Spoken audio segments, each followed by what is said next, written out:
মহাত্মা জৈন ধর্মগুরু আচার্য সুশীল মুনি বলেছেন, সীতারাম অধ্যাত্ম শক্তি বিতরণ করতে পারতেন যে কোনো বস্তুর মাধ্যমে, যথা একটি ফলপ্রসাদ কলা।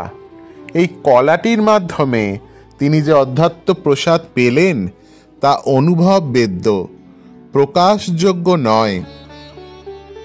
দিল্লির বিজ্ঞান ভবনে শান্ত সমাহিত সীতারামকে প্রণাম করতে বিরাট ভিড়।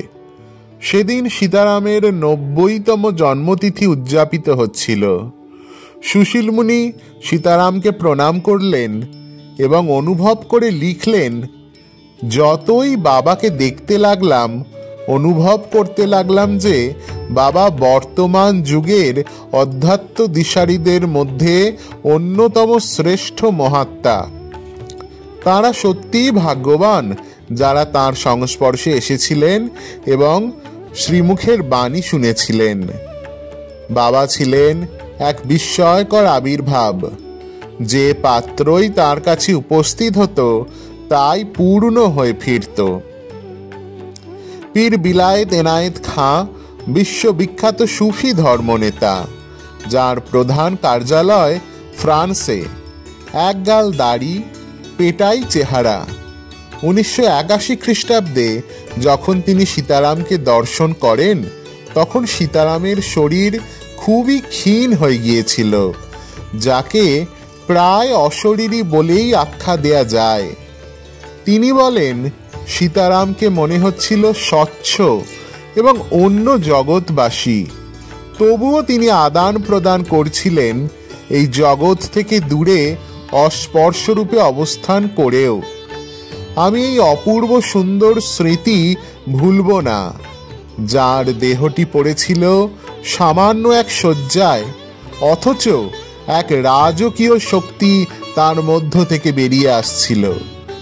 প্রকৃতপক্ষে আমার বিবেচনায় সেই মুহূর্তে তিনি, আমরা সুফি কানুনে যাকে কুতুব বলি, সেই অবস্থা ধারণ করেছিলেন, যা হলো ইতিহাসে সেই মুহূর্তে আবির্ভূত অবতার পুরুষদের সর্বোচ্চ শিখর। পীর বিলায়েত এনায়েত খাঁ সেই সুফি সাধক যিনি সীতারামের সঠিক মূল্যায়ন করেছিলেন, রতনে রতন চেনে। তবে যে সীতারাম বিশ্বের শ্রেষ্ঠ সাধু সন্ত পীরদের বন্দিত আরাধ্য, ইনি কি পরম প্রেমিক রূপে ধরায় নেমে এসেছিলেন? সেই ত্রিভুবনেশ্বরী কি নেমে এসেছিলেন আমাদের ধুলো খেলার সঙ্গী হিসাবে? হ্যাঁ, সত্যিই আমরা তাকে নিয়ে খেলাই করেছিলাম। হাসি ঠাট্টা কৌতুকে দিন গুজরান করেছিলাম তার পবিত্রতম মধু সঙ্গে। অনেকেই হয়তো বুঝতে পারিনি তার যোগৈশ্বর্য ভগবানত্ব নিয়ে। বুঝতে তিনিই হয়তো দেননি, না হলে তার এই খেলাটা জমতো না। তার খেলুড়ে তো আমরাই।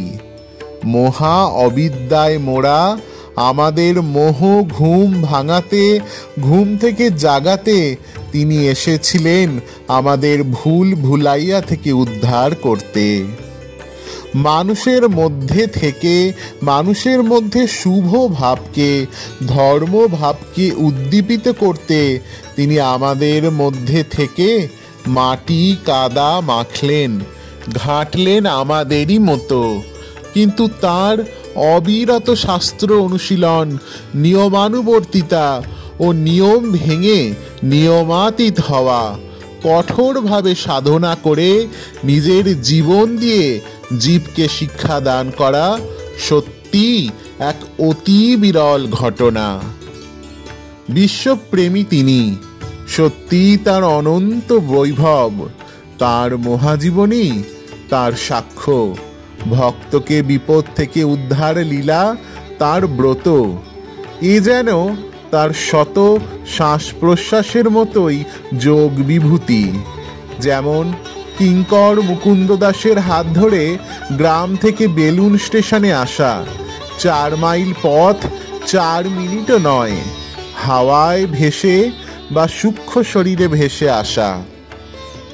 রায় বাহাদুর ভুজেনের উড়িষ্যার খড়ের চালের বহির্বাটি আগুনে পুড়ে যাওয়ার সময় স্থূল দেহে বহু দূরে সাধন ভজনে অবস্থান করলেও সূক্ষ্ম মূর্তিতে আগুনে দগ্ধ খড়ের চাল এক হাতে রক্ষা করা। মেডিকেল কলেজে অসুস্থ পরে মৃত পদ্মলোচনদা অর্থাৎ কিঙ্কর নারায়ণজীর মৃতদেহে প্রাণ সঞ্চার করা। অনুরূপভাবে কবি সাহিত্যিক নরেন্দ্র দেব, প্রখ্যাত সাহিত্যিক নবনীতা দেবসেনের পিতা, তাকেও প্রাণদান করেছিলেন। বহুবার দেখেছি মাটিতে কম্বলে শুয়ে চাদরে মুখ ঢেকে ঘুম বা নিদ্রার ভান করে তুমি মনে মনে সূক্ষ্ম দেহে বহু দূরে চলে গিয়ে তোমার শিষ্যবর্গ অথবা অনুরাগীদের বিপদ থেকে উদ্ধার ও প্রাণ রক্ষা করেছ। একজন ভক্ত মাই তার সংসারে খুব আর্থিক কষ্ট ও দীনতায় আছেন। তিনি খুব ডেকেছেন সীতারামকে। তার দরজায় হঠাৎ কেউ ঠক ঠক করল। তিনি ছুটে গিয়ে দরজা খুলে দেখেন একতারা নোট, অথচ কেউ কোথাও নেই। তাই এসব জীবন মহাজীবনের সঙ্গে যুক্ত হয়ে মহাজীবনের বহতা নদী হিসাবে পরিগণিত হয়েছে। তার মহাজীবনে যেন এইসব ক্ষুদ্র ধারা মিশে গেছে, ক্ষুদ্র আমিত্ব দূর হয়ে গেছে। তার চরণে কোটি প্রণাম সহ প্রার্থনা। তিনি প্রার্থনা করতে বলতেন, আর আমরা প্রার্থনায় ছাই রাই চাই, পরম বস্তু চাইতেই পারি না। বিশ্বের অধ্যাত্ম পরম্পরার শ্রেষ্ঠ শক্তি সেই মহান ওঙ্কারনাথ যখন পীর বিলায়েত এনায়েত খাঁর কপাল স্পর্শ করেন, তখন তিনি পান এক প্রচণ্ড শক্তির প্রবাহ। সমস্ত বিশ্বে বৃদ্ধিত আছে তাঁরই পরম স্পর্শ। সকলের বুকের মাঝখানে আছেন তিনি। তিনি সকলের মধ্যে মন্ত্র রূপে, আত্মা রূপে, গুরু রূপে আছেন। তিনি আনন্দময়, তার সন্তানেরাও আনন্দময়। বিশ্বে সর্বত্রই আনন্দ। আনন্দ বা জ্যোতিতেই আমাদের অবস্থান। এই হোক তাঁর চরণে আমাদের নিরন্তর প্রার্থনা। লেখক কিঙ্কর সেবারাম দুর্গানন্দ, পথের আলো পত্রিকা।